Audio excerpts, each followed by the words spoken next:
इतनी रात को? अबे इतनी रात गए, कौन घंटी पे घंटी बजाए जा रहा है? भारत बेटा जाके देख तो सही। जी।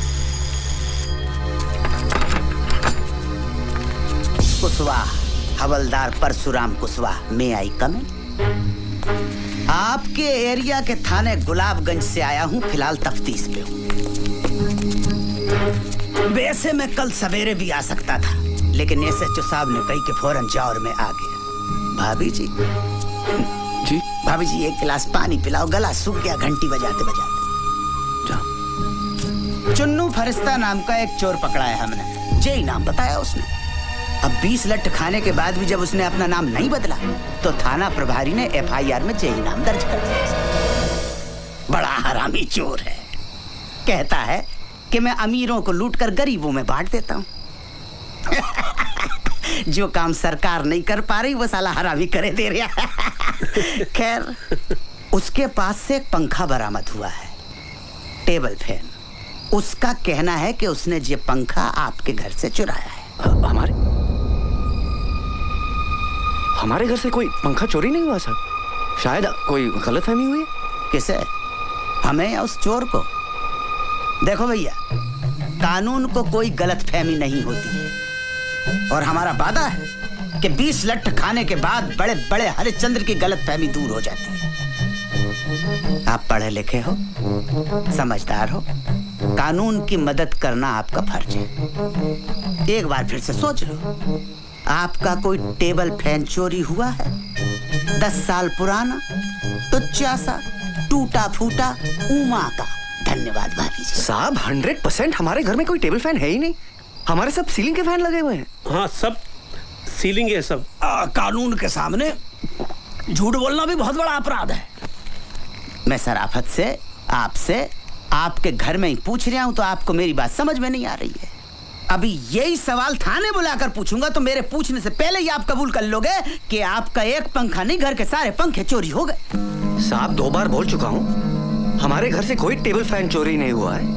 आप खामखा हमारे पीछे पड़े हुए हैं। चुन्नू फरिश्ता भी पहले यही कह रहा था। 10 मिनट के बाद उसने पंखे के साथ साथ 10 चोरियां और कबूल कर ली। अबे याद आ गया बेटा भारत, तुझा कोठरी के अंदर एक फैन था, वो है ना, वो गौरी के मामा जबलपुर की मिलिट्री कैंटीन से लेके आए थे। देखा बाबूजी, आजकल के मोड़े मोड़ियों की याददाश्त बहुत कमजोर होती है। आपको झट से कैसी याद आ गई? अरे भैया जाओ देखो। जा बेटा, आप बैठो।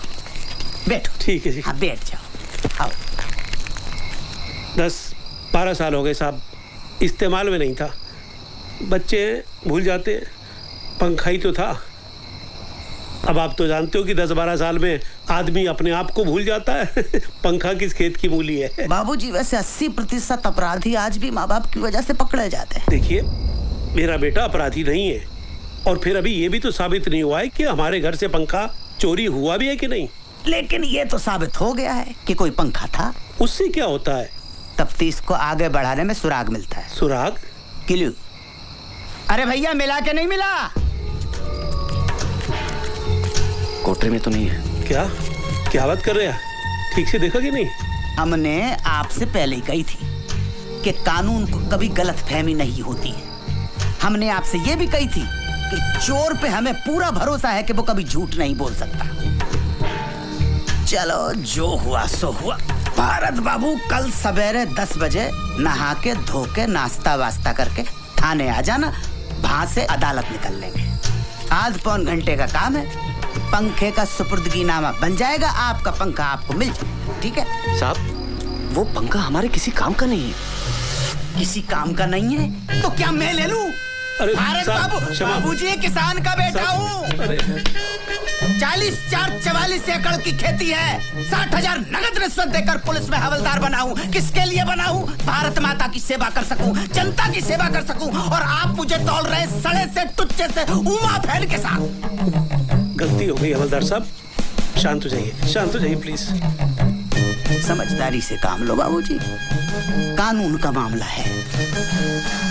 सवेरे 10 बजे थाना गुलाबगंज।